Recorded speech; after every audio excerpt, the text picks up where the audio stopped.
मैं राम पुकार राम अपनी भाषण प्रारंभ करने से पहले इमाम साहब के द्वारा सुनाए गए संदेश के लिए धन्यवाद ज्ञापन करता हूँ और 71वें गणतंत्र दिवस के अवसर पर भारतीय राष्ट्रीय एकता और अखंडता के प्रति इस भारतीय तिरंगा को सलाम करता हूँ और कैरियर पावर के प्राचार्य महोदय श्री इफ्तिखार बाबू और उनके साथी शिक्षकगण और यहाँ उपस्थित समस्त छात्र और छात्राओं को 71वें गणतंत्र दिवस की हार्दिक शुभकामनाएं।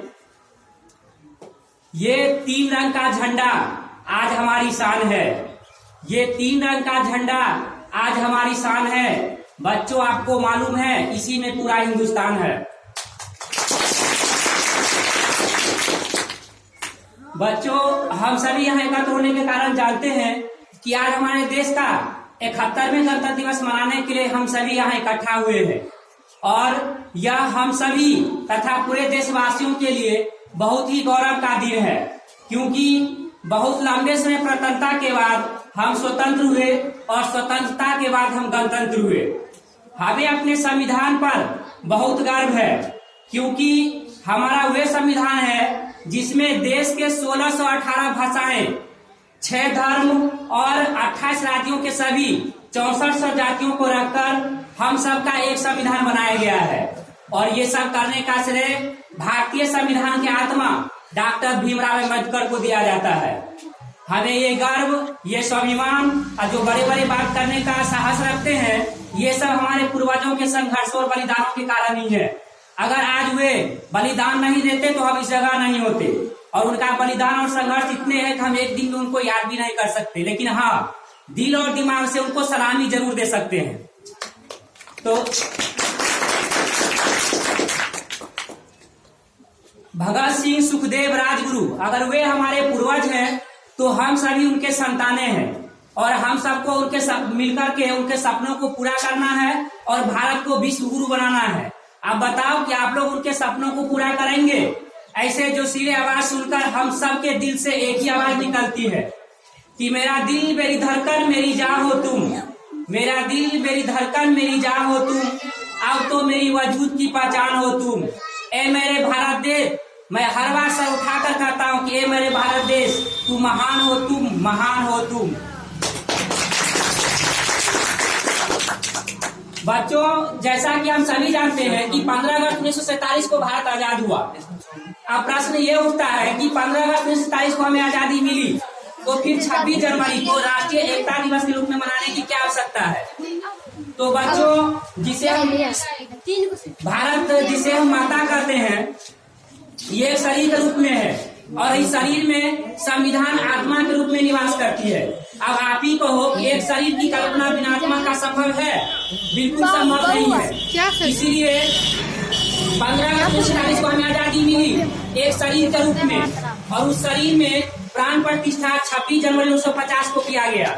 इसीलिए प्रत्येक वर्ष हम लोग 26 जनवरी को राष्ट्रीय एकता दिवस के रूप में मनाते हैं, अपने पूर्वजों बलिदानियों के बलिदान को याद करते हैं।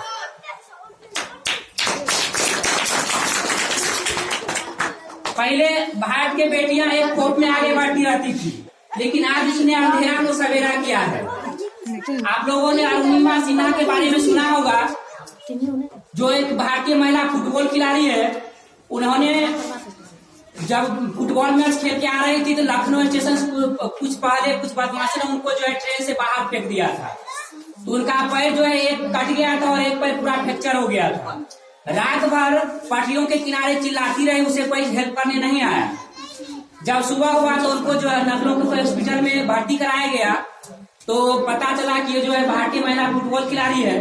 तो उनको जो है एक पैर काट करके प्लास्टिक का जो आर्टिफिशियल पैर होता है वो पैर लगा दिया गया और एक पैर जो है धीरे धीरे बिल्कुल ठीक हो गया।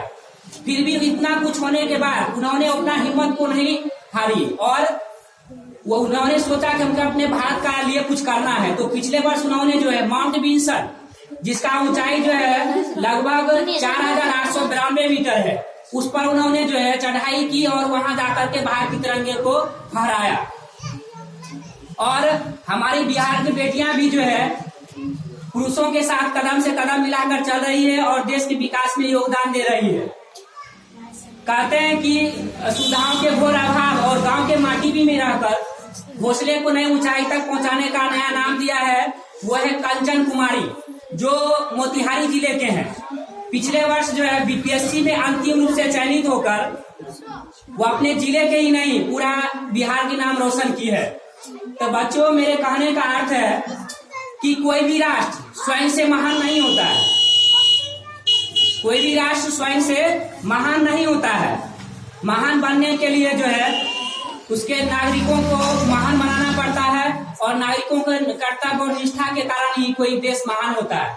महानता आसमान से नहीं उपजती है। महान बनने के लिए जो है मेहनत करना पड़ता है। तो बच्चों, आप लोग अभी जिस दौर में चल रहे हैं, जी रहे हैं, वो आप लोगों के लिए सबसे विशिष्ट दौर है। आप चाहें तो कुछ नया कर सकते हैं, कुछ अलग तरीके से कुछ नया कर सकते हैं, चाहे तो विकास की गाथा लिख सकते हैं।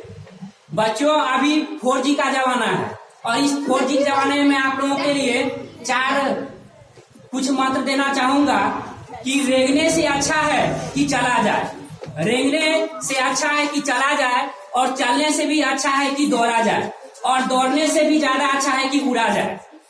तो बच्चों, आज से 20 से 25 दिन बाद 10वीं और 12वीं का पेपर होना है और आज गणतंत्र दिवस है। और गणतंत्र दिवस में आप लोग अगर ये संकल्प ले लेते हैं कि हम लोग पढ़ेंगे और अच्छे से पढ़ेंगे, तो निश्चित रूप से आप अपने प्रति न्याय करेंगे और एक शिक्षित और कुशल नागरिक ही अपने देश को सशक्त और संपन्न बना सकता है।